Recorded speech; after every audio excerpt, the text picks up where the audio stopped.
What's up, everybody? Kchris Griffin here, along with Chris Mason, Jason Watkins, Jason with the Hall of Fame College Football Podcast with the coach. Sooners 360, Mr. Sooners 360 himself, Chris Mason, Horns Down Podcast, Horns Down always. Guys, we're back with I think this is going to be a really good episode. I think we got some things that we can continue on for the next couple of weeks as well, while we're kind of in, quote unquote, kind of the dead weeks, right? Leading up to the, honestly, it's the first countdown to what, obviously we got the spring game and all the rest of that stuff. But when I say countdown to the official 100 days until college football is back. And then we have that countdown, right? So that being said, fellas, how you guys doing? Doing well. Fantastic. Awesome. Well, that being said, you know what? I'm going to pass the mic to Jason. Jason, what are we talking about first tonight? Well, we can talk about a few things, but I think just we're hearing a lot and seeing a lot of things out of spring camp that it's a lot more competitive around there than what we were seeing at this time last year, where it was pretty much dominated by one side of the football, the defense. You're seeing, we saw some one-on-ones, some of it's being one, the ones that I really noticed and paid the most attention to was probably the linemen and, offensive linemen holding their own against pretty damn good defensive linemen and vice versa. So it's, I think it's one of the things, it's a good thing to see, right? You have to have competitive competition on both sides. I think, iron sharpens iron. We talk about that a lot, but when you've got coming off of a season where you've had a tough time getting anything going offensively, and one of the biggest problems was definitely on that line, seeing them be able to hold up against some guys that are All-American types in the interior and certainly on the exterior as well on the edges is cool. Then I really like the fact that, as good as I think the secondary is, and I think it's, the corners are probably a little bit unproven, but as good as I think the secondary is and the linebackers as well, you're seeing that kind of going back to seeing really good talent at the receiver position showing his head, and the quarterback is finding them. It's good to see, man. It really is. It is, you also heard Mateer talking about this isn't a one-way street. It's definitely, you got to make the right play, and you have to, the throw better be good or else it's going the other way. So that's, to me, that was definitely exciting to hear as well. Cause you want to have a balance, right? There has to be a balance between, domination on one side or the other. When Lincoln was here, it was always the offense is always way ahead. Since Brent has been in, the head coach, it's kind of been the opposite of that, or at least it was in the last year or two. So I'm excited about that. I don't know about you, Chris Mason, but it to me, I think it's to see that is important. Well, the one item I take away is that this was, they felt confident enough about how the offensive line was going to perform to allow all of the media to film one-on-ones where you had David Stone going against EPL. Yeah. You had all these guys, because if they didn't feel confident in how the offensive line was performing this spring, there's no way you would have let them. They wouldn't have. We didn't get this film last year. I don't recall it. And if it had been, it probably would have been a disaster. You got a couple in like just individual drills but it was. But overall, not the same for sure. Yeah, absolutely. Yeah. Absolutely. Even the toughest, maybe, and I can't say I've diagnosed every, frame of them, but just the fact that you were letting the offensive line, like, guys, we're letting every freaking TV camera in Oklahoma record this. It'll be all over the internet because this is the best content we've given all of the internet sites and all of the local media. And guess what? And if you guys look like ass, it's going to be a complete meltdown about the offensive line.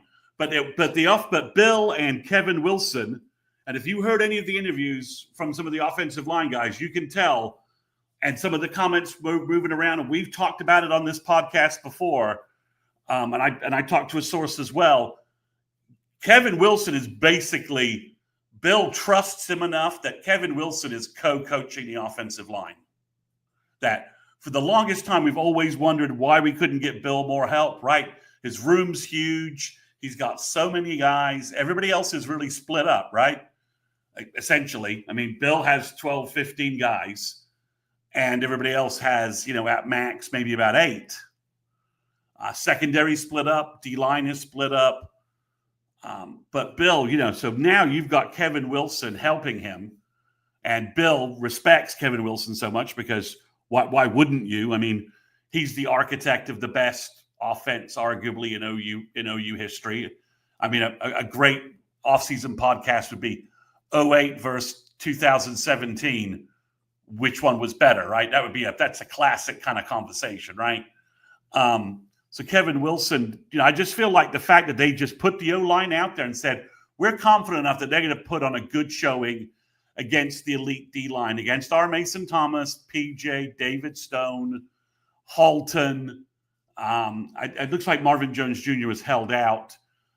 So Danny Okoye. And again, in these drills, generally tend to go the defensive line's way, right? Because offensive line it's more of a group kind of activity, right? It's generally weighted a little more to the D line. At least that's the way it's always been described to me. I just thought the fact that they were that they were confident enough to let the offensive line be filmed in this scenario shows how much more confident they are in what the O-line's doing this spring.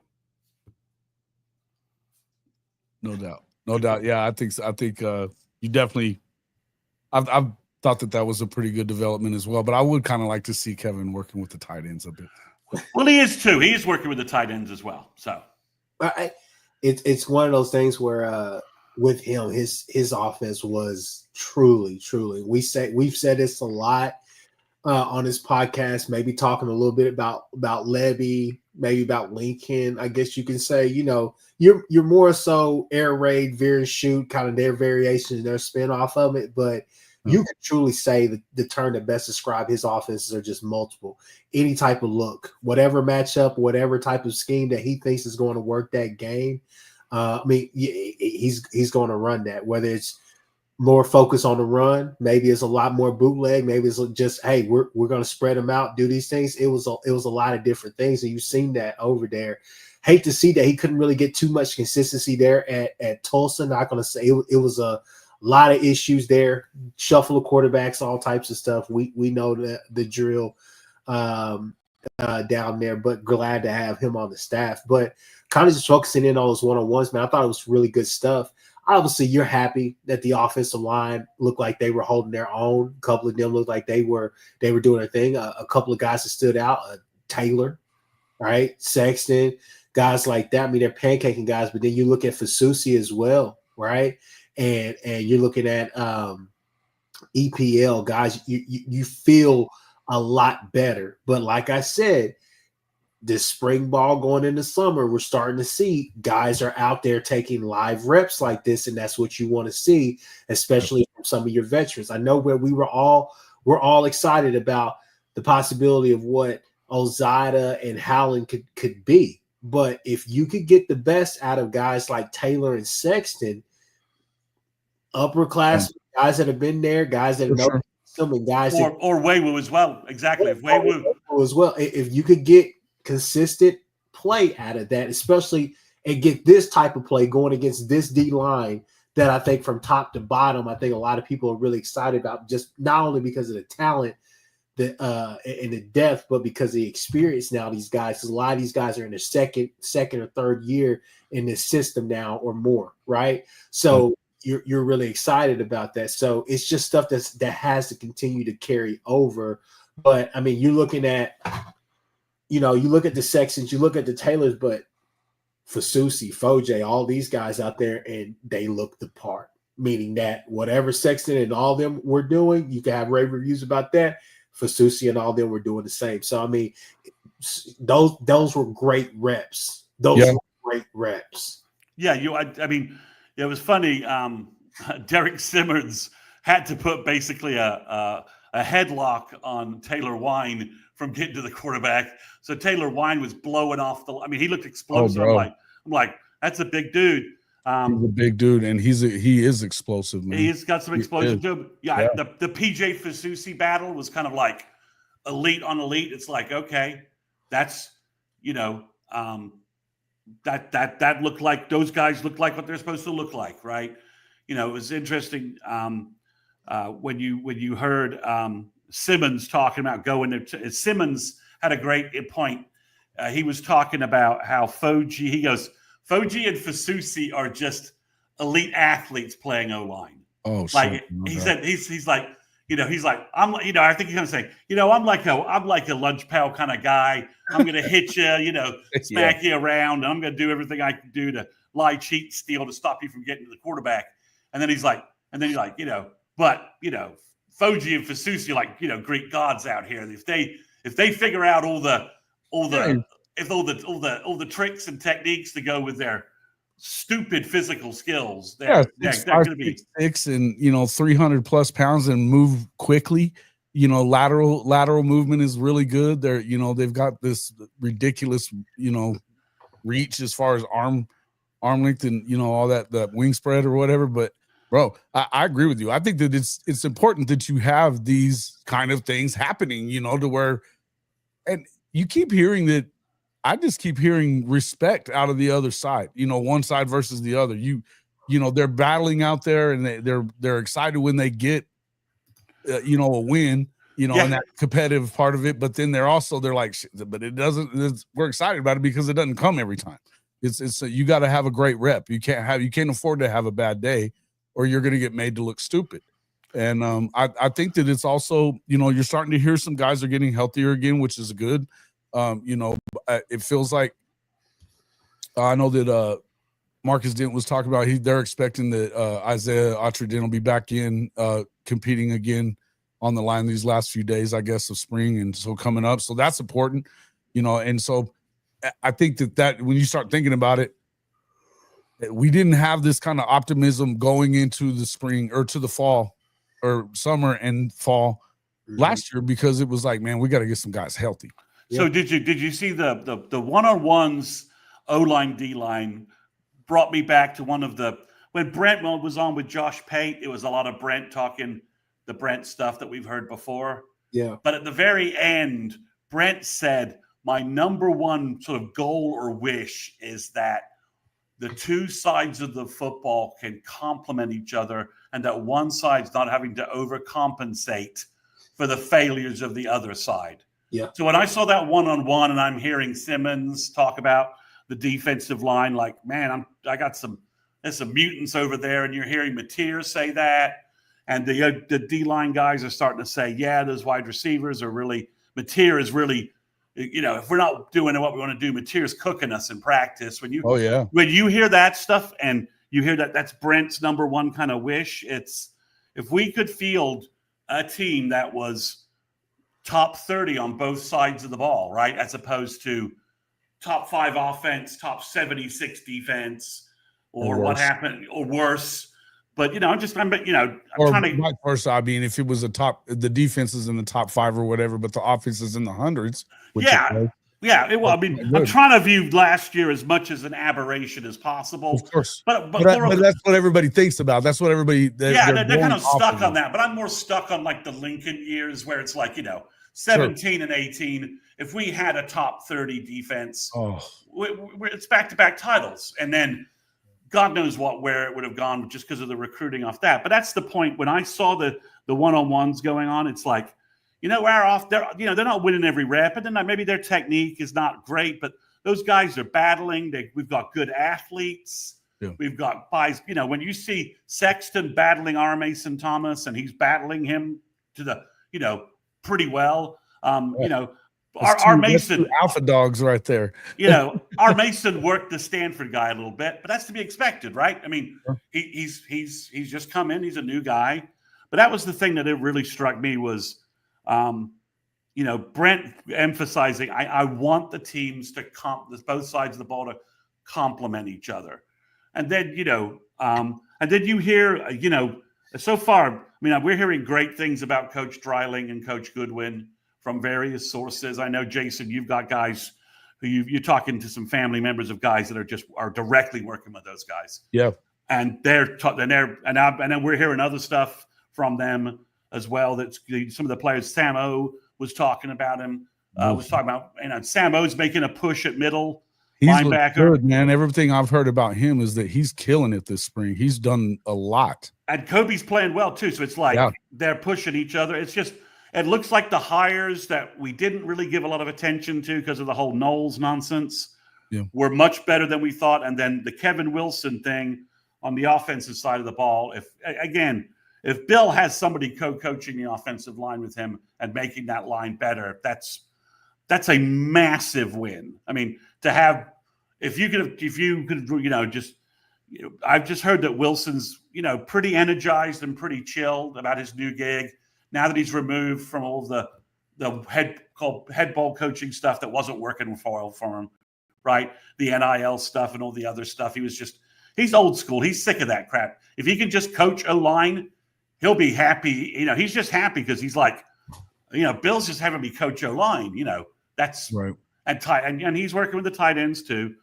So you take all the stuff away that I think Bill was probably bad at, which is all the HR head football coach shit, because he doesn't have time for it, right? But you just let him focus on the practice field. That's a big addition there. And I think it's showing, this spring. And one last point, because I'm talking too long, is if you're Howland and Ozada, you're like, I need to be rehabbing my ass off because I need to get back on the field because there are guys. It's not because last year, if you were Howland and Ozada, you could have sat back and like, hey, no problem. I'll show up in August and there's no one in front of me. Now you're like, well, I got these older guys and now I got these hotshot freshmen. So, I need to get, hey, rehab guys, get my ass back on the field. No, I hear you on that. I definitely understand. And speaking of that, let's go back to this question right here. Logan, he asked, who has a better chance if having the most playing time, Foje or Fasusi?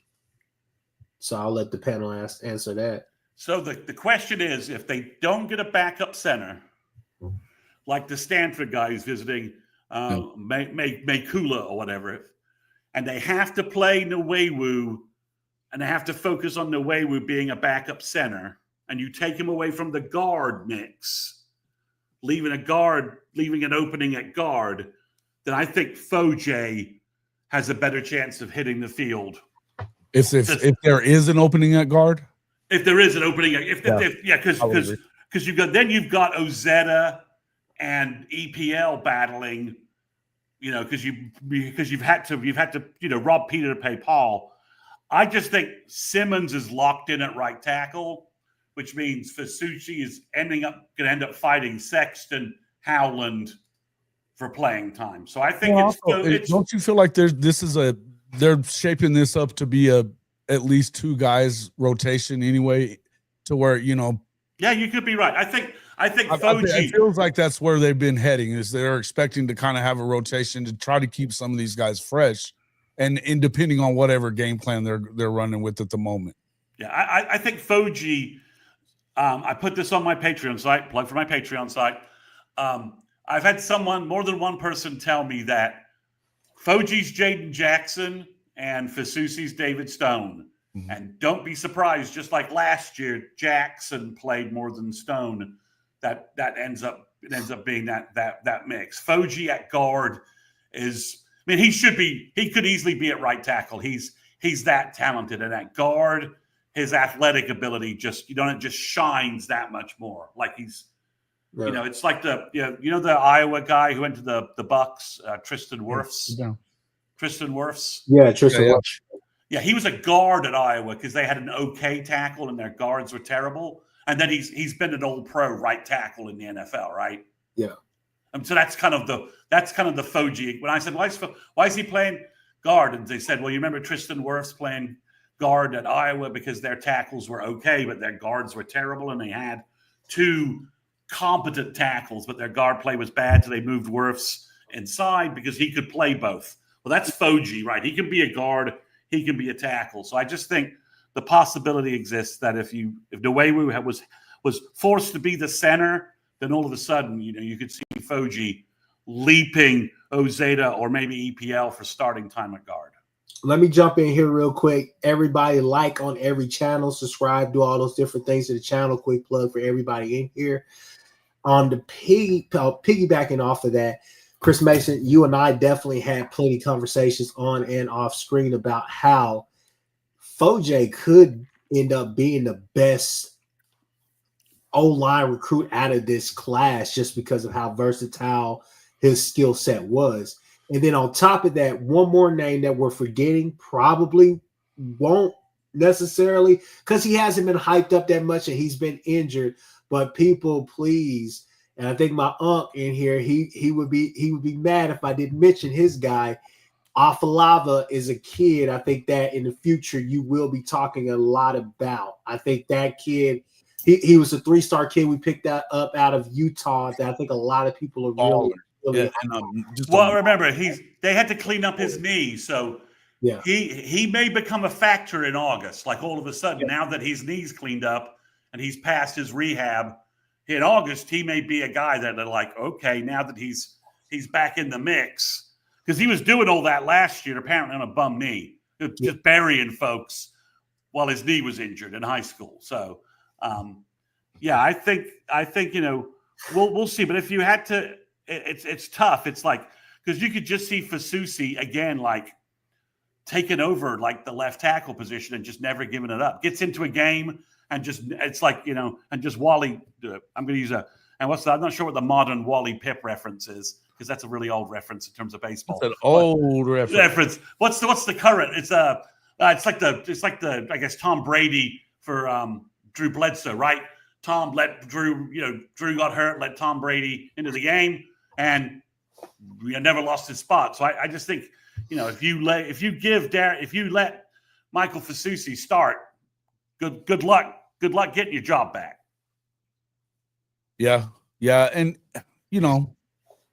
again, I feel like there's a lot of jockeying for position, right? Because if you're not in one of those probably top couple of positions on the line, then it could spell you not getting a whole lot of time looking, unless there's injuries or that kind of stuff. But that's the thing that you want to see is competition in that room too for that playing time, competitive depth. We talk about it all the time. Oh yeah, we want to have 3 deep at O-line, right? You want to be great, absolutely. Because after what happened last year, you'd love that.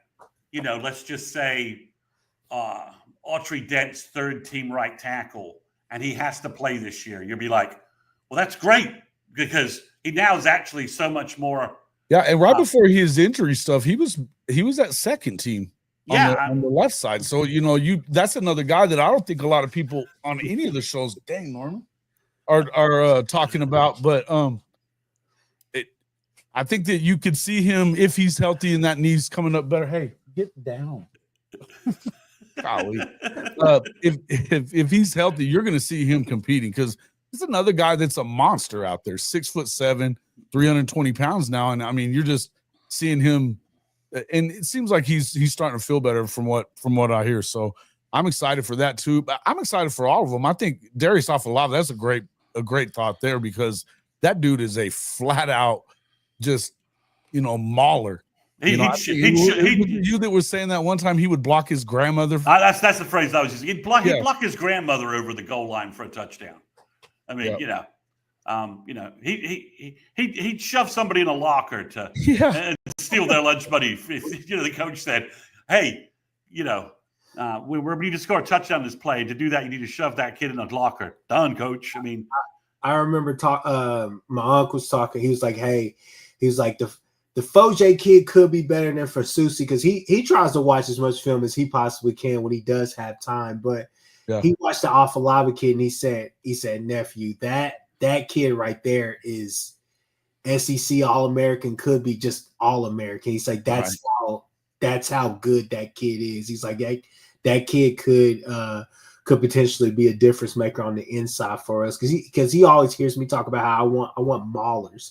I just don't want hog mollies up there in the interior. I want maulers. So no, I'm excited. I think those reps gave everybody a lot to be excited about as far as just the O line. I think the D line, you're kind of just gleaning as much as you possibly can from some of the videos that have been released, like even just the little, cool like hot mic videos and stuff like that.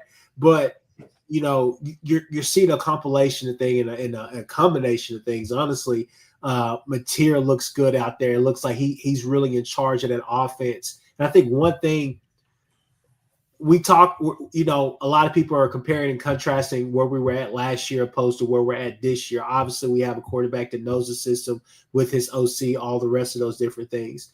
But I think the one thing that I like to focus on is the fact that I know, just like he did last year, BV is throwing a lot at Mateer, right?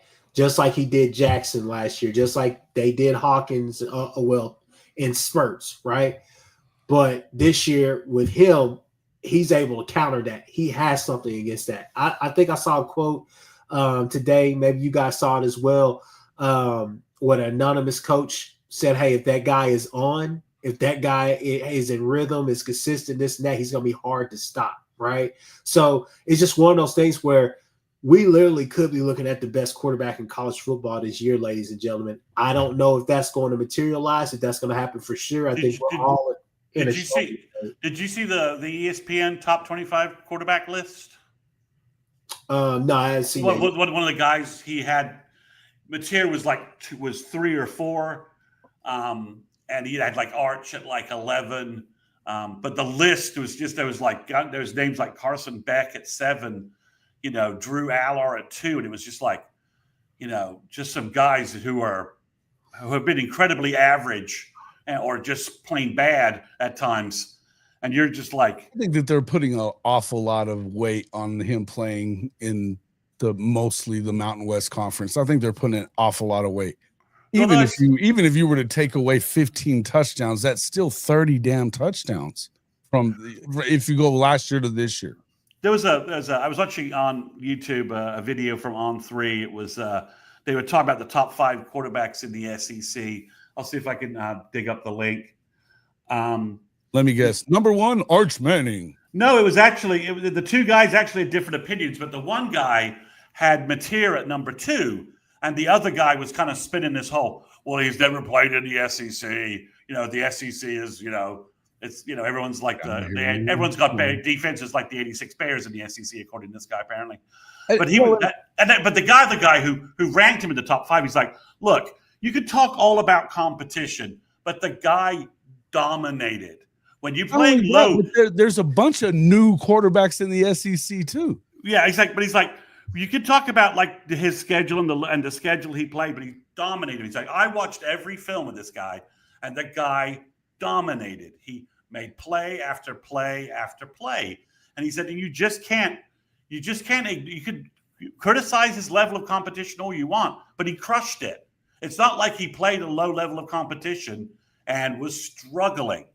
He just crushed it. So he's like, you need to like roll back this SEC, he didn't play in the SEC kind of stuff because, Mateer just did it. And again, a source I talked to said that Mateer they just said he looks freaking awesome so far. They're like, I was already somewhat buying the hype before, but he's like, I'm all in. He said over this last weekend, the 2 sort of scrimmage stuff they did, he said he just looked great out there, leading the team downfield, making plays, making it tough on the defense. And they said it's everything. All the hype seemed, he said, all the hype seems to be justified. Guys, I want to just pivot real quick, like backwards just a little bit. Scott Walker, he says, how many of these guys we are talking about will hit the portal this coming spring? As far as like offensive linemen, I don't know that I could see maybe a couple. It just kind of depends. That's the concern about the injured ones and stuff like that, are the ones that you're not hearing a ton about, right? The Jake Taylors of the world, something like that. I mean, you hadn't heard. Although Jake was in the one-on-ones. He was. He was. He didn't look too bad. I know he's still rehabbing. He's still getting back into shape. Right. And I'm not saying anything bad about it. He said that publicly. He's like, I saw an interview. He's like, hey, I'm starting spring about 75%. I'm still working on everything. But I'm out here. I'm getting work in. If you're Ozida and Howland, I guess you could jump in the portal, but why would you do that when you're injured? I think that's kind of a risky. I think that's a risk move, right? I think a lot of it, that's where a lot of the NIL stuff comes in, though, too. You start seeing that you had to pay 2 offensive tackles that were high school kids a lot of money to get them, particularly for Susi. You got to think about that. I mean, the money is the money also tells you who you feel like at least they have an allegiance to, and who they're going to try to play as much as they can in view of the fact that they made the most money. I believe that. In all honesty, I think that with Nagy kind of being the overarching, governor of that situation, I think it's going to be one of those things where, on one hand, I don't necessarily know if we're in a position to lose all of these offensive linemen, even the ones. I would hope we don't. Yeah. On one hand, on the other hand, you still got. I would say that out of every personnel group that we have, this may be the one that you could say a lot of those guys are actually Beating Bow guys, right?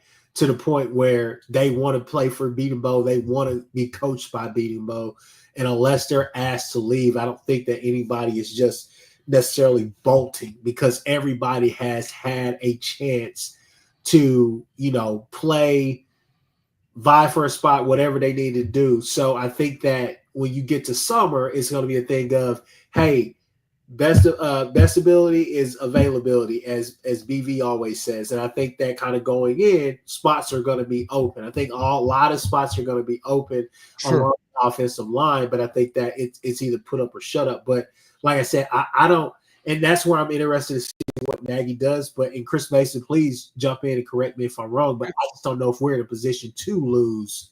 I think. Well, and I would just say that too. Before I didn't want it to sound like I was just saying it's a money thing, because I don't think it is. When it comes to Bill Beatonbow, he doesn't give a shit what you're making. He's gonna play the best guy. Well, there's always been a sort of a paradox with Bill, right? We always wonder why his recruiting struggled, but the guys who play for him swear by him, right? It's like that they love playing for him. He's the guy they want. That, he has a very, that's always been the paradox there. I do think there's a chance an offensive lineman, some tight ends, running backs could be told, look, we're not renewing your contract. We want to give you that in a manner that allows you to go find another place to play and do that. But, even guys that you would have thought sort of fit that model, Gavin Sawchuk, all of a sudden we're hearing is having a really good camp, has put on weight, and he and X-Rob are really sort of the 1-2 backs right now. So it's hard to really, there's not that much. I was told there's not that much dead weight on the roster. It just isn't. Nagy said there is just not that much dead weight on the roster. There's some guys, obviously, who probably they're going to have a conversation with and just say, look, you haven't hit the field here so far. You're moving into year 3. We don't think you're going to hit the field. You're not going to hit the field in year 3. And at some point, we're just going to bring in better talent behind you. So you need to make some decisions about what you want to do, where you want to go. And I think those conversations are coming up. On the defensive side of the ball, if you're really thinking, Gentry Williams says his shoulder feels better than ever, and the coaches and the rehab staff's confident that they found and fixed the problem. Peyton Bowen's obviously coming back from his turf toe separated, muscle kind of, that whole injury. It's just, if you think about the defense, there's just not a lot of dead weight around. I mean, you could say, everything I've been hearing says Marcus Strong is working really, really hard this spring. He's doing really well. I mean, that would be the only guy, I think on that could be a player that that you could say, well, do I got to cut this guy? And he's working really hard. I mean, everyone seems to be, Taylor Heim seems to be finding his way at will linebacker and at Cheetah. I'm on the defense. I'm just not having a hard time identifying what I would call classic deadweight. Like, you're in your third or fourth year and you're never seeing the field, right? There's very few guys that I could, that you could mention that about. I mean, Taylor Wine would be a stretch, and I don't think that's the case based upon everything we're hearing about him. So offensively, I'd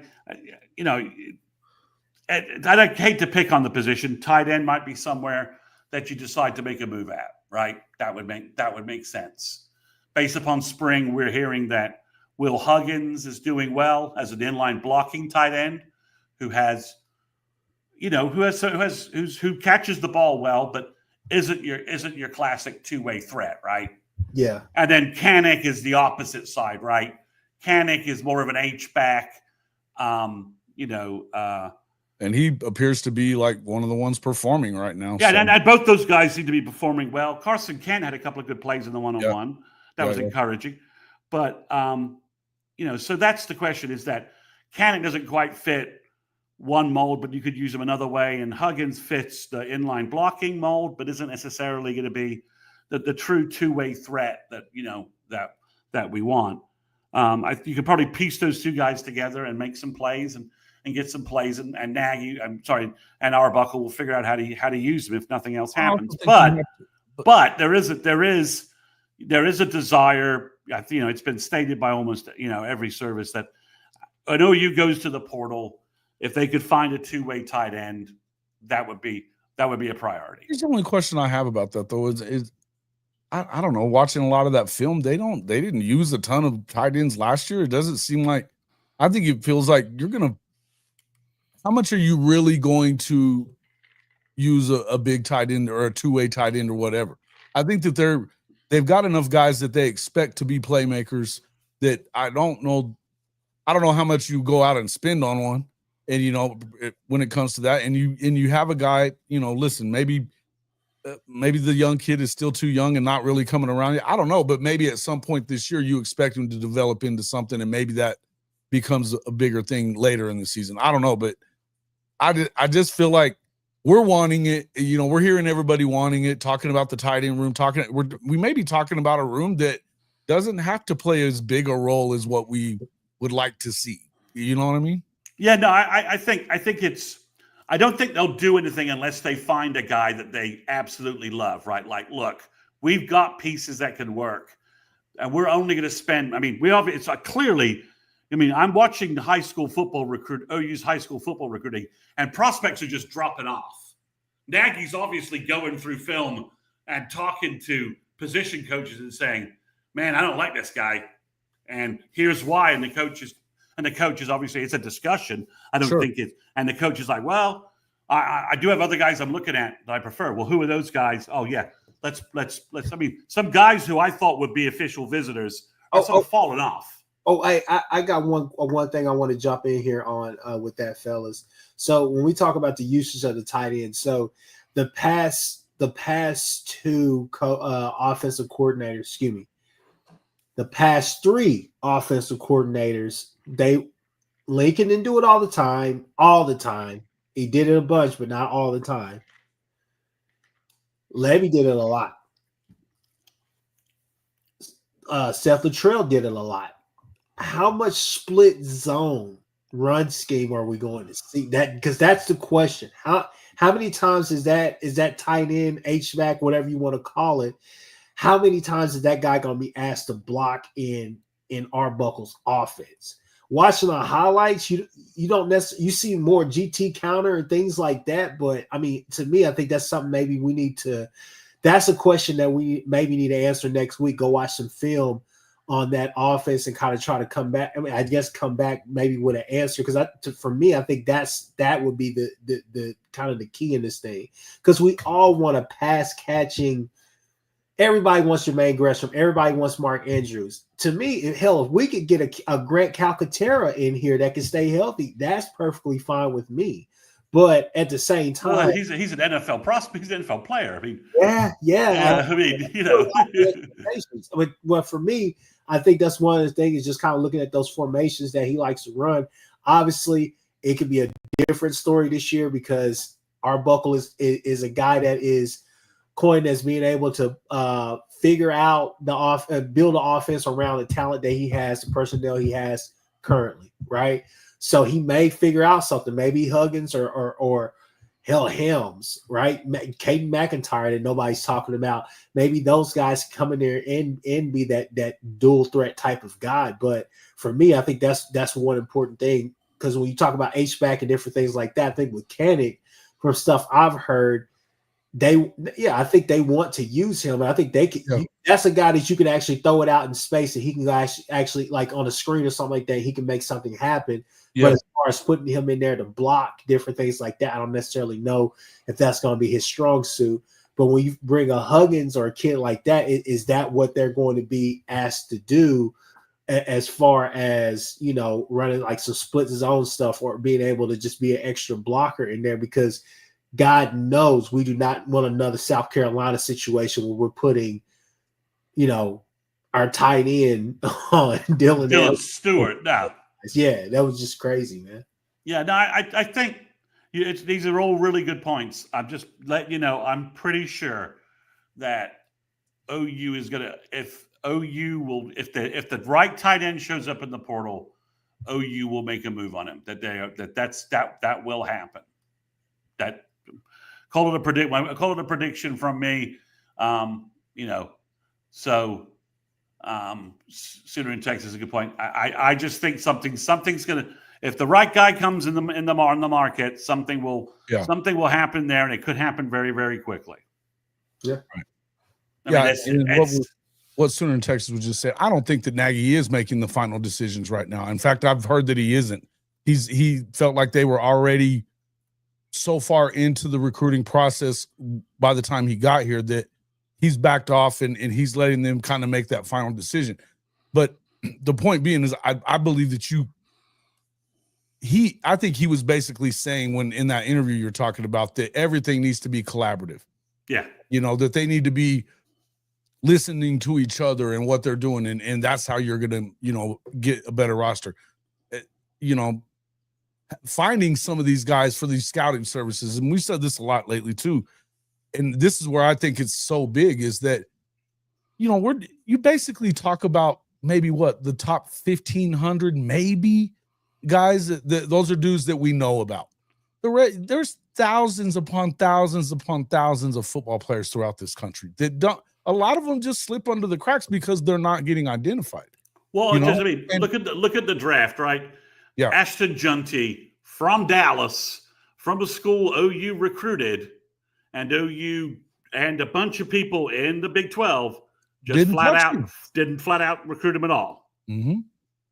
And you can't tell me Ashton Junkie is that's because he's playing Boise State schedule. That's BS. And you see this every year. I mean, you know, I keep going back to 2 years ago. Whenever I've got a friend down in San Antonio, his son is 6'3". He had a 20 catch freaking football game, and they went deep in the playoffs. He was 19 touchdowns on the season, 1,300 yards. I mean, good grief, man. And nobody was recruiting him. It's sometimes they fall through the cracks because they're not going to these camps and certain other reasons or whatever, like what we've been talking about.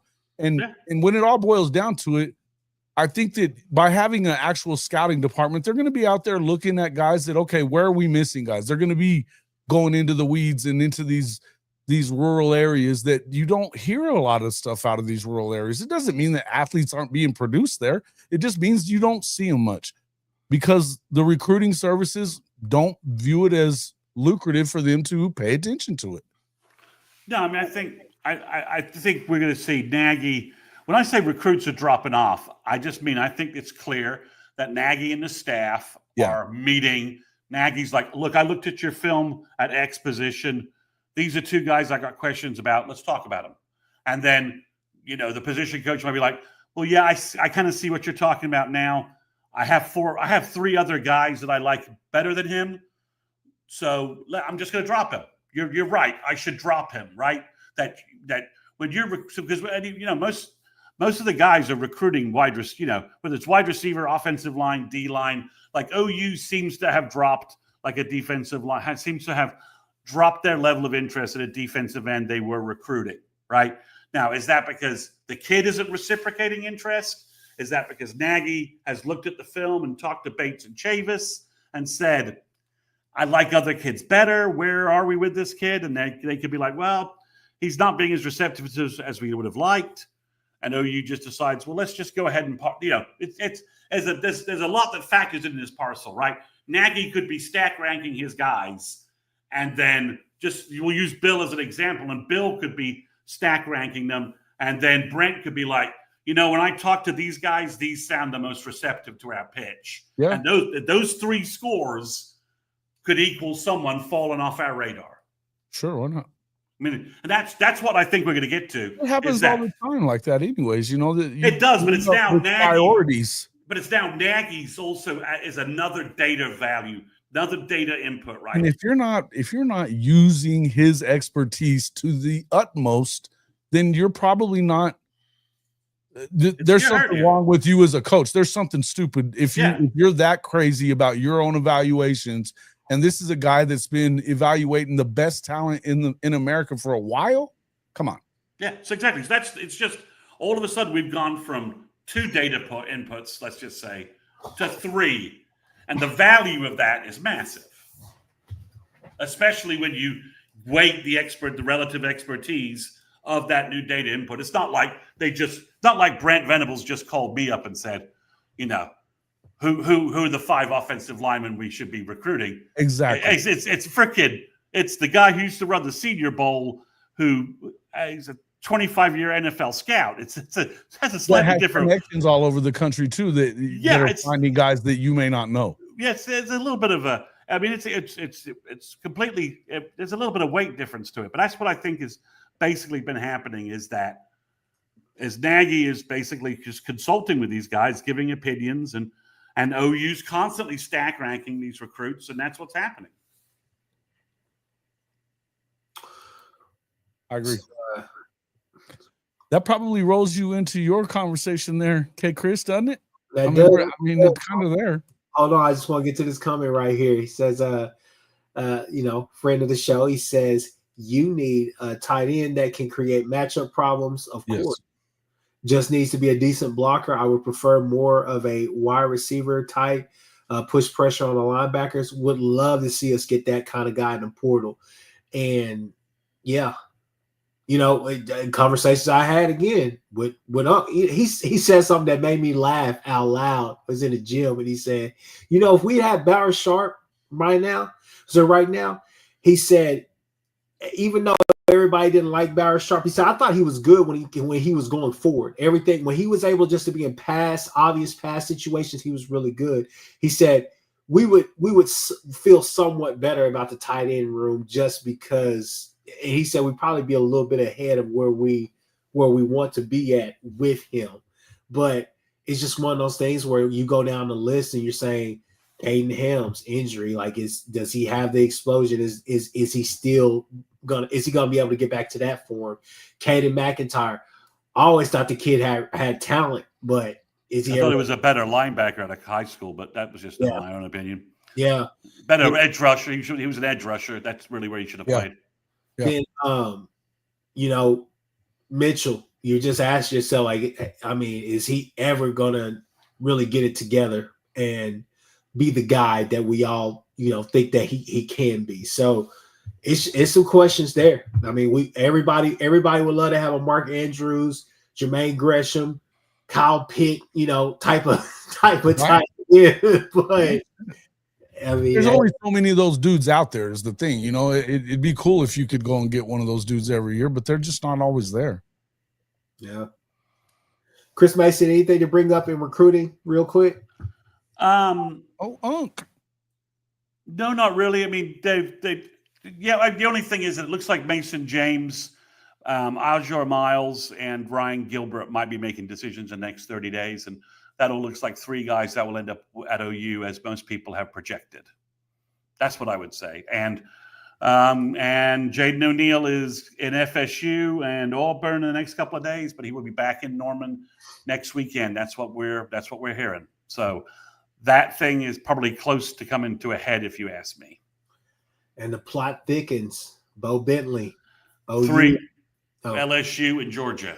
Yeah. 3 official visits and an official visit weekend in June, all by himself.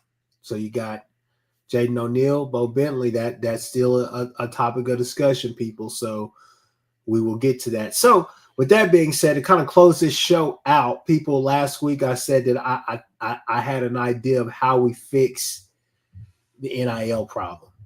And I'm here to tell you now, I think I got a good idea. I think I took a good whack at it. But this is going to be something that we talk about over the span of the next couple of weeks. This is more of a collaborative effort than it is anything. I took a whack at it myself, and I think that Chris Mason and Jason, we talked about this, via text over the and in the green room. Chris Mason has described it as, what do you say? Interesting. Very interesting. Well, I think my first comment was there's a lot of common sense to this, which is problematic in the world we're currently in. Exactly.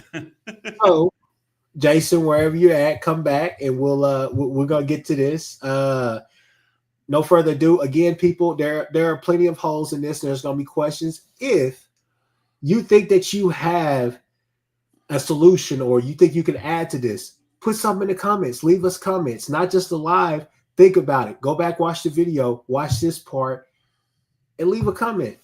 Let's figure this out together, people. But anyways, no further ado. Here we go, people. Right? I'm going to read this off my iPad so I can talk about it. First things first. You heard Kirby Smart talk about it in a recent press conference. As most of you know, I'm a lawyer. I used to do family law. Now I'm more of a transactional lawyer for the state. And we always talk about the competitive bidding process. Piggybacking off of what Kirby Smart said, we got to make it more competitive, right? We got to figure out a way to make the bidding war more competitive for all schools, because Ohio State any given year can have 20 million just as OU and a lot of the top schools. However, schools are still struggling to get to the 20 million. Everybody's, Texas Tech is going to have billionaire donors, and everybody's going to have maybe that billionaire donor, but still there's a lot of stuff outside, and we won't get into any political stuff or any of that stuff of unknown reasons why things can still be made difficult. But we'll start with the high school system right now. And so this is just kind of my thoughts, right? As far as the ranking system, whether it's 247, On3, Rivals, ESPN, guys, there needs to be a mix of about 50 college to NFL scouts, current or former, however you want to do that. 2 out of the 4 premier ranking sites should combine, even if temporary, to establish official composite rankings. Think ESPN 247, or you can have 247 and On3 or Rivals, right? I know a lot of us grew up on Rivals and just looking at ESPN, but these other sites have come into the fray. So ESPN has all the money. I'm sure that they want to get their ranking system off the ground, right? Because nobody really looks at it. But, basically giving you guys an example, ESPN and 247 combined to create official composite rankings for the top 350 high school players in each respective class. Every player will be ranked, starred per usual, and valued according to their star rating, with 5-star players being valued at $250,000. Keep that number in mind. Schools are allowed to pay players direct payments higher than their star rating, but this only goes for kids that are ranked as a 4-star or lower, right? As far as your cap, there needs to be a cap on the amount an incoming freshman can make in direct NIL payments.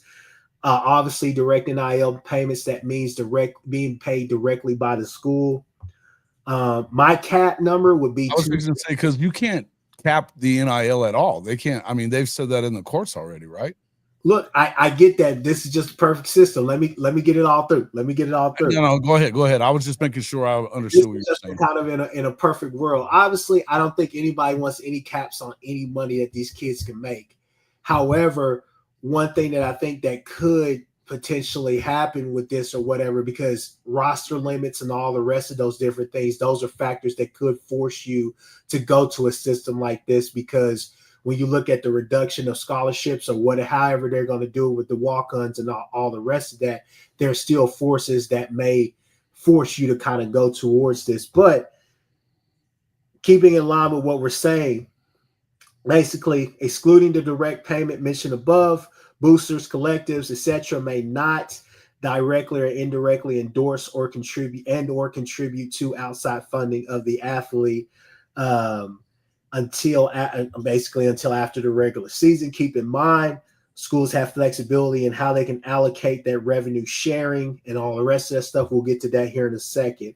As far as incoming freshman athletes, they won't be allowed to earn any outside NIL payments until after the fourth game of the year. I say fourth game simply because that's what the red shirt rule is. So we'll let it see. Is the kid going to play? Is he not going to play? Is he going to get time? Is he going to get some time? What's going to kind of happen with that situation? It gives teams, boosters, not boosters, but teams, vendors, payors, however you want to call it, and the freshmen to kind of figure out how that situation is going to go. Schools should be encouraged to partner with different payors, dealerships, franchisees, whatever the case may be. However, the players shall not be the payor shall not be directly influenced by these boosters and schools. Now, that is common sense that Kchris Mason is talking about. And that's one of those things where I put on here, just in my lawyer mind, this process shall be subject to audits with or without advance notice. Essentially, athletes will sign agreements to give notice to the schools, to the school or the governing body or whatever the case may be of that. But easier said than done. We all know before NIL was a thing, there was NIL and it was under the table and people were making it happen. So as far as the high school, I think we could take a break there and just get your thoughts. Kchris Mason, Jason, whichever one of you guys want to jump in first. Well, Chris, just one last question, one quick question, clarifying question. So you're capping, let's just say you can cap 5-star high school kids at $250K. Okay. All right. Let's just say that you can do that. Is there a Feels like a low number, man? Well, yeah, I'm with you. But let's just pretend that you can cap that. Is there an overall high school cap? For me, if there was or is that part of the 20 mil? I think that's part that to me that would be my cap that I would put as far as just what. Well, I mean that's a good question because the revenue sharing with the 20 million or whatever. Because I think when we came in here, so I'm fine. I'm fine with. I like the idea. I like the idea of potentially. And I mentioned this offline of 50 anonymous college NFL scouts give players true rankings, right? Like NFL draft grades, and then the school says this is the number, this is the ranking we got from you from 50 anonymous scouts, true scouts, people who really know what they're doing, looked at your film and says your potential to be an NFL first round pick is with 10 being. There's no guarantee. There's no doubts about it. It's like let's call it the Adrian Peterson ranking, or the Adrian Peterson ranking, and let's just say 1 is like the Baker Mayfield ranking out of high school, right? So let's just say that, right? So if you could do that, and then the school could say, based upon this, we're slotting you into this cap. We're slotting you into this money for our freshman class, and all the SEC schools sign on the same methodology, right? The Big Ten and the SEC sign the same methodology. That would be a way I think you would get to a more realistic system. I think it works more for football than it does basketball because then you have shoe contracts, which make things a lot more interesting. True. But I think if you could get like a true player evaluation from 50 anonymous bodies who just go into a system and say, yeah, I looked at this film, it's a out of 10, give them 4, give them a rubric that makes sense for the position, give them a rubric that makes sense so they could quickly do this. And you do this for, the top 350 players in this, and then and be outside the top 350 just gets a flat number. And schools could go over that number if they've evaluated the kid differently. But I think you got to set some kind of cap for the incoming freshman class. That's just the way you have a cap. We need to move everything towards like a CBA process, right? And just like a rookie going in the NBA, the teams have cap numbers they can spend, and in the NFL they've got rookie cap numbers they can spend. That's where I would say that you need to come up with maybe a number for the team. And if this way you want competitive balance, if kids are willing to accept less to go to schools like Alabama and Ohio State to win championships, that's fine. But they will probably have some bigger money offers from schools like, for an example, what we just saw, OU. If what you really want is this competitive balance bullshit, like what we heard from Kirby yesterday, then sure. But right, that's not what they want. That's not what they want. Exactly. That's why I'm saying Chris has too much common sense in here. It's like everybody wants control, but no one wants those controls on them. Right? We all need. I mean, the coaches are. We don't need a system, and then the coach is like, "But I don't want to be governed by a system." It's like, but everybody else needs to be governed by a system. Yes, it's like well, we need a cap for freshman money. I completely agree with that. But I'm not going to follow that. But you all should. It's sort of like this. It's this hypocritical argument. The NIL side of it, I don't think that you can really do anything about that. You can do whatever you could do with the rev share. You can have your cap at whatever. So I would say this is the rest. And I think a pipe dream. It's not. The thing but is, I think there's a NIL. If a kid can truly market themselves to places and justify it against whatever clearinghouse, fine. But we all know that's not what's going on today. Yeah. So this is the high school signing bonus. That's what I'd almost call this. This is your high school signing bonus. And guess what? Every team has a salary cap, and every team's going to have to draft who they want and spend their money where they feel like they should spend it. And we're going to give the first 350 kids are all going to be graded up, and that's going to be our ranking system. Mason. So I just want to jump in there, Jason, and that to me, I think that's where we could go as a signing bonus, because think of it like this right here in this logic. You have your direct funding, which would just be from the school, signing bonus. Your outside funding is all the endorsement deals. The true NIL deals as a high school superstar that you are able to validate and prove. Not some, you're now Lubbock Drilling and Oil is giving you $500,000 to appear in an ad in Lubbock, the Lubbock Daily Journal or whatever that freaking newspaper's called. Yeah. That's bullshit, right? We know that. That's the stuff you want to stop. But I think you're onto something. But I would call it in high school. I would literally call it what it is. It is the recruiting signing bonus. That's what you should call this first part, is the recruiting high school signing bonus. And maybe it comes from the revenue share and it has a cap on it. And like let's say I'm talking about, and in basketball, obviously it's different. Like somebody like Cooper Flagg probably could have generated true NIL deals, right? I mean, like Nike could say, well, we're building you a shoe. Like, let's just say Aaliyah Chavez, right? Who just verbal to OU, the #1 women's basketball player.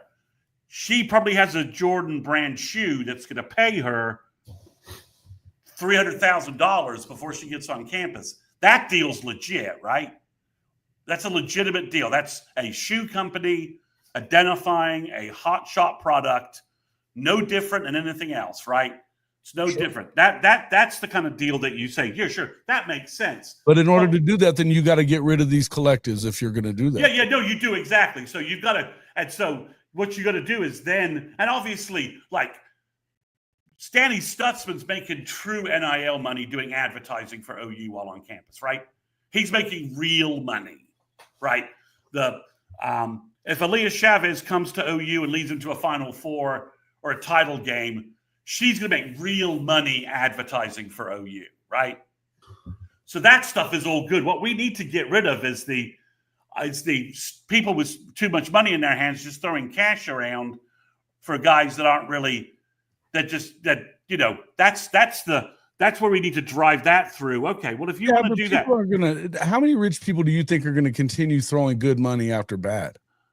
I don't know. The Texas Tech guys don't seem to be stopping, do they? They just started, though. They just got started. Yeah. Okay. All right. But I think at some point you're like, this isn't really working out that much. I'm with you, but when you talk about Oklahoma, Governor Stitt just signed into law that the money that you give to the collective for NIL is now it's a tax write-off for you. I was just gonna say that's a great segue. Let's get to the revenue sharing, because I think that's something that people definitely need to kind of know about. So just switching gears here, people. So watching some other pods and people talk about it, saw Ohio State. There's an Ohio pod out there. Shout out to those guys. I'll get the name for you guys next week, or I'll put it in the comments. But, they talked about as far as this revenue sharing. So essentially what's happening, and I pulled these directly from like the NIL, from the NCAA site, as far as what are the projected numbers for OU in 2025 as far as the revenue share. So you see the annual revenue share, you see 22% of that, and you see the estimated sharing number, right? 20.5 mil, right? So you basically getting 20.5 mil in as far as revenue sharing that you're going to be able to share with your athletic department, correct? It's across the athletic department, though. It's not all football. So that's the interesting part about it that people need to definitely know, is that, so to break it down, what happens is that you take this 20.5 million. This is what every team in the SEC outside of Mississippi setting. Mississippi is getting like 19 point something or whatever. Regardless, OU gets that 20.5 mil, right? Title IX comes into play because you have to pay all players, all teams and all players, women and men's sports equally. So the thing is, and the question and the argument that people are revolving all around is simply, what are our cash sports, right? A lot of people are saying, okay, well, football and men's basketball are the big players here, so they should get most of the money. And then you're like, well, here at OU, softball is winning all the national championships. Baseball is making, Final Fours.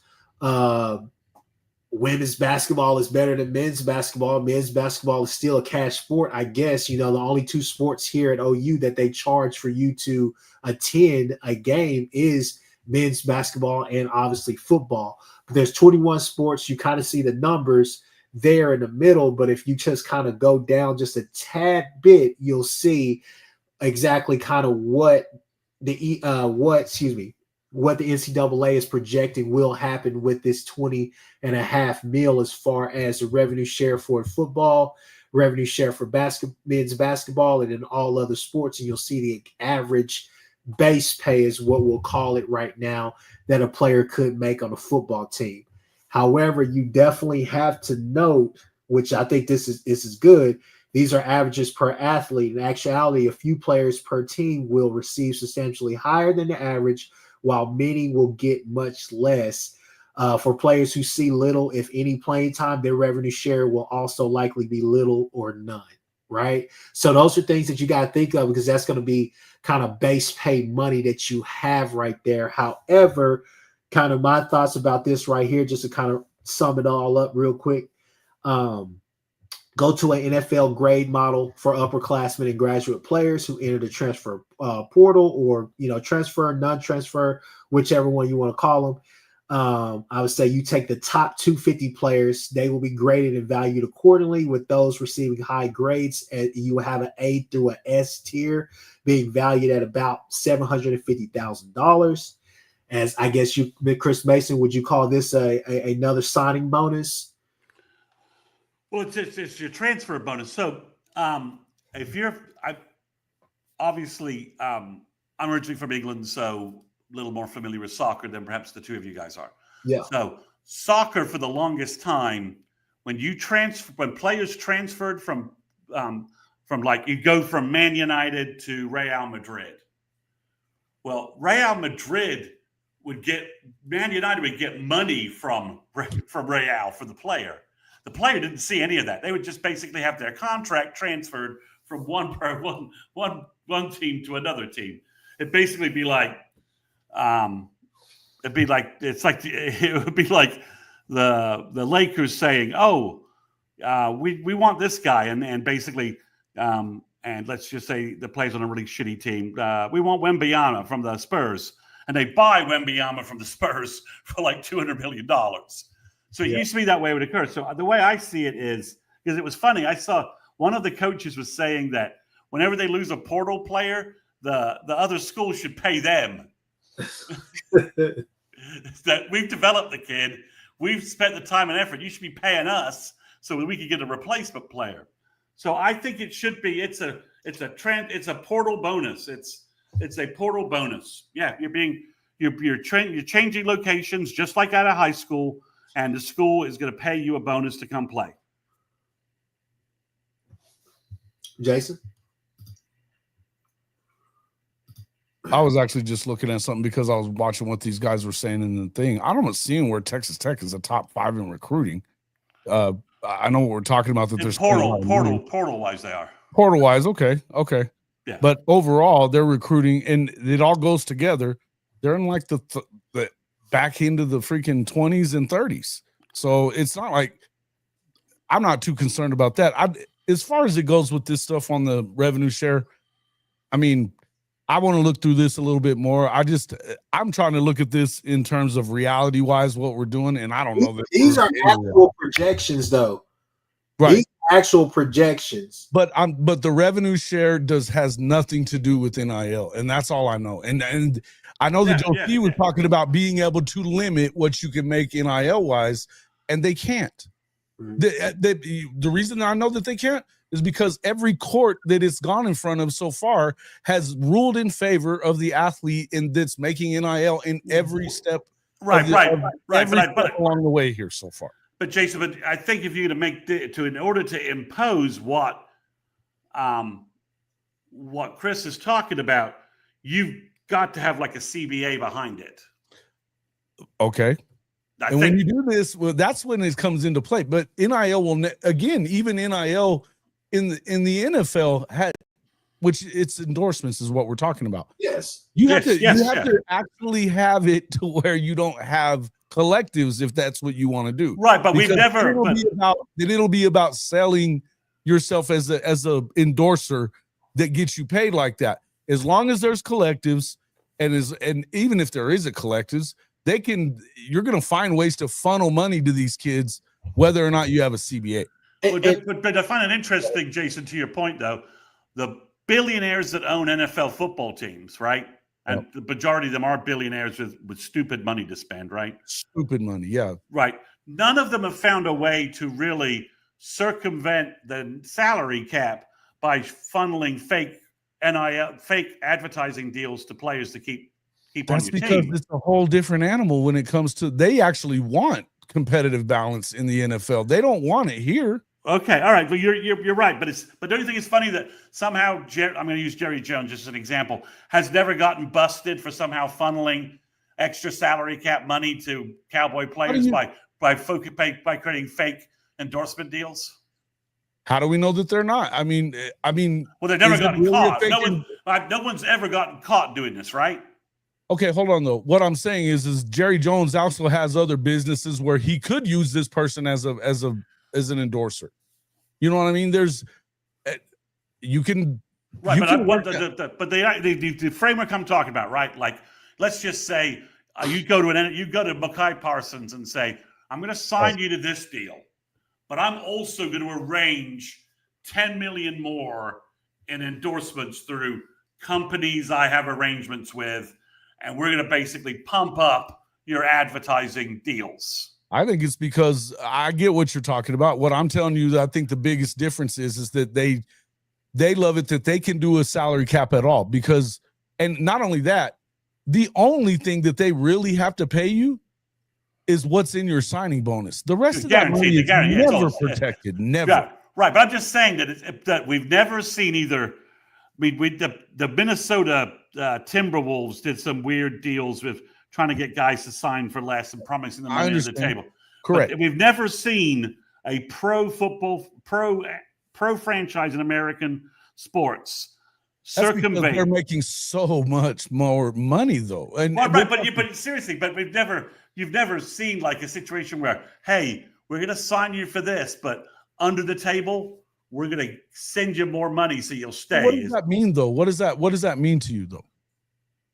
Is in comparison to the college game, what is that? What does that mean? To me, that's the exact. That's what the collectives are basically doing, right? Hey, we're gonna do pay for play and pay for signing with us, and we're gonna give the NFL does though either.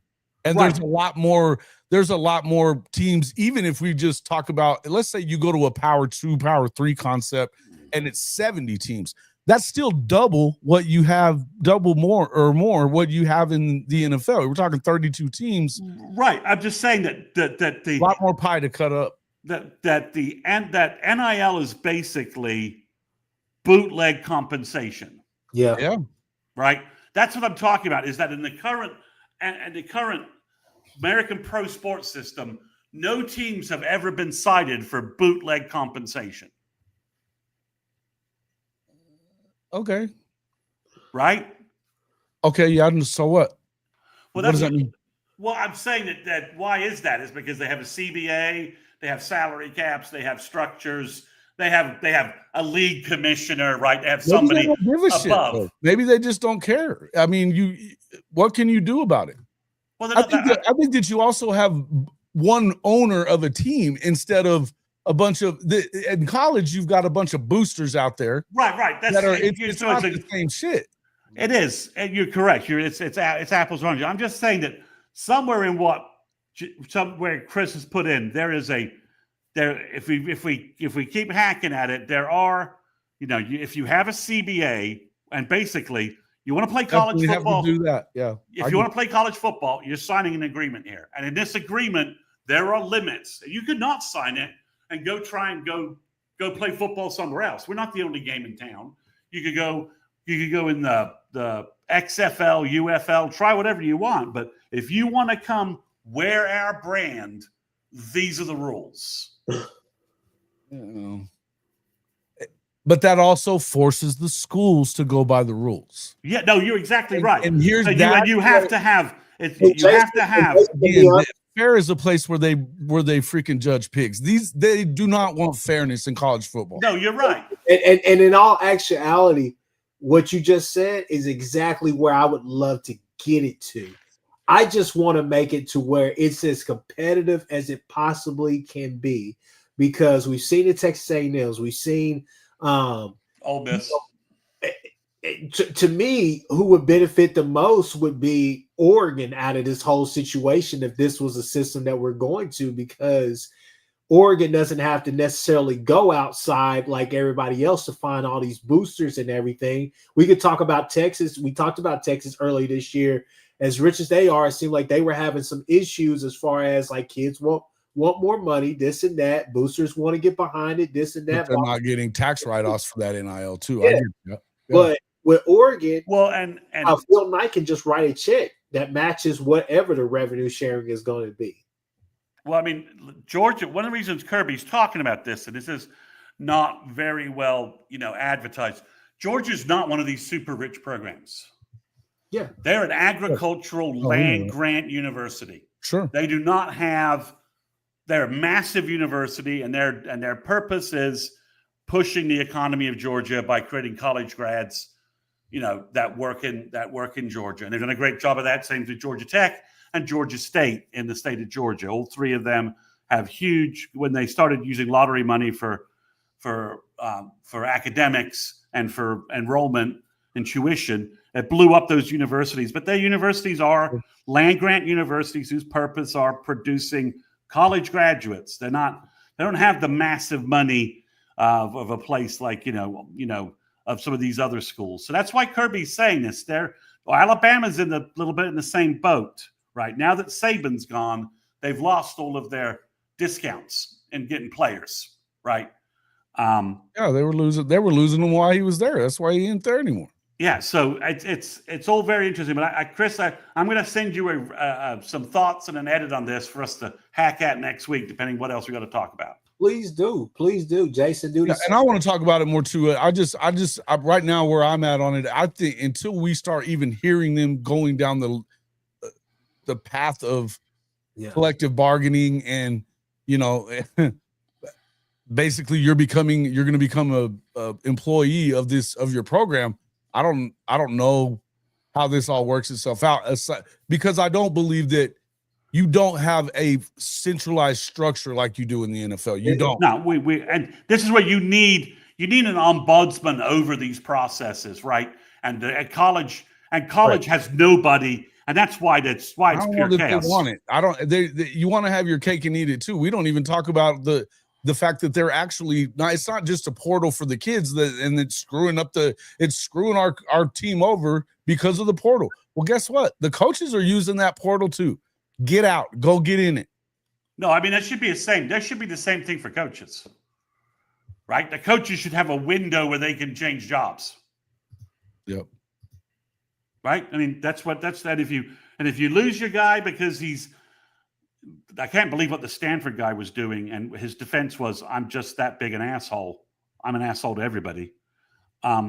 Apparently, if you're Stanford and you have to fire your guy because he's committing HR violations and as he breathes, guess what? You get to promote an interim guy or hire some guy outside of the college, and that's what they did. They promoted. I think I found Frank Reich. I don't know what he was doing, playing pickleball somewhere in Buffalo, New York or something. That's where we should head on. The coaches should have some restrictions around what they're doing too. Completely. And Jason, like I told you, and I told Chris Mason, this is a collaborative thing. So I know there's some holes in that, and I want there to be holes because the whole thing is that's my style. I want to make it as collaborative as possible because everybody has pieces to the pie. My goal would be that we figure something out that we are all three solid on, and maybe 3+ with some of the people that we definitely trust and love to see in the comments. And we say, hey, this is going to be our open letter to the NCAA as far as, hey, do you want to take control of this and put belt to ass on this? Or do you want to sit here and let the SEC and Big Ten basically become a super league, a super conference? And I think that's what's in what direction are we really heading in? That's the other thing, is that it is becoming that. And I've told you guys that I think that that's a bad thing. I think that if you cut out 3/4 of the schools from the college football playoff, the college football playoff is no longer a golden goose. Yeah. Well, I've always viewed it that there should be a Premier League of college football and a Division I of college football, and each one has its own playoffs. You can't tell me people. Look, if you tell them, I would definitely watch I'd watch. Let's just say take a team. I think we would too, but if there's a huge difference in money right now, and that's what they're. That's well, there's always going to be. There's going to be a huge difference. They haven't even moved into the direction of being able to do that. And again, we're talking about ownership of those clubs in Europe too. Yeah, so there's actual ownership, not a bunch of. But I think it would work. I think it would work because I think you would redefine the money, and they'd they'd be more competitive. They would start the season knowing they could be in the playoffs and win a title. And for 60 teams in college football, more like 70 teams in college football, that's a complete myth, right? Yeah. So you just play. But no, listen, yes, this is going to be something, as I mentioned early on in the show, in the intro, we'll be discussing this over the next couple of weeks. Maybe not this long, because this is going to be a continuation piece. So definitely go back, watch this. And like I said, if you truly have any ideas or whatever, hit us up. We're not hard to find. Comment, do all those different things. We'll send you our info or whatever, emails or whatever. Just hit us up. Jason is on a lot. You guys have access to all three of us as far as our channels are concerned. So definitely hit us up. We're on Twitter as well. So get in the DMs, whatever the case may be, hit us up. Because like I said, this is a think tank. I think that this is a good foundation, or at least a great icebreaker at the very least, to be able to begin the conversation of like, hey, this is where we could land.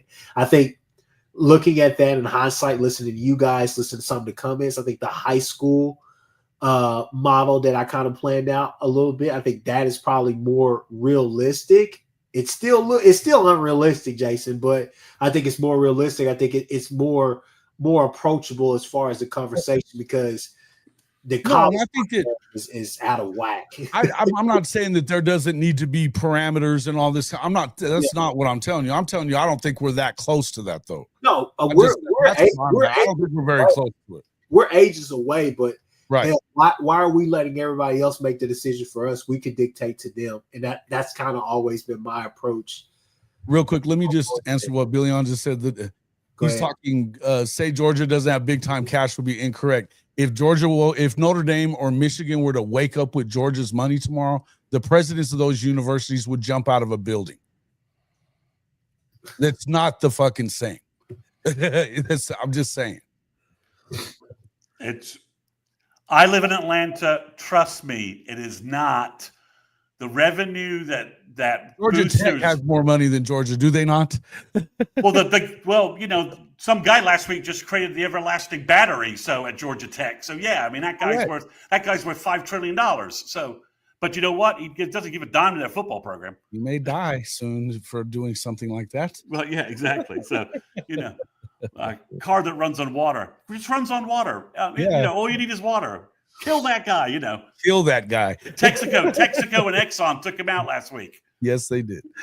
Or actually, he sold the tech to Exxon and Texaco, and he never has to work again or do anything. Right? Hey, you keep this off. They stuck it on the shelf. All right, people. We've been on here for an hour and 26 minutes. Thank you guys for staying in here with us with this whole NIL talk. Again, just thought it would be something interesting, something different that you only get to hear on this podcast with all three of us. Kchris Griffin, that's me, Horns Down Podcast. Jason with the Hall of Fame College Football Podcast with the coach. Shout out to the coach. Then Chris Mason, Mr. Sooners 360 himself. Obviously, you guys see all the shows Jason does, all the content that he's pushing out every week. Chris Mason has the Patreon, all those different things. Go down to the bio. You'll definitely see that stuff. Past videos. Check out all our content. Like, subscribe, do all those different things. Share. With that being said, guys, we out of here. Peace.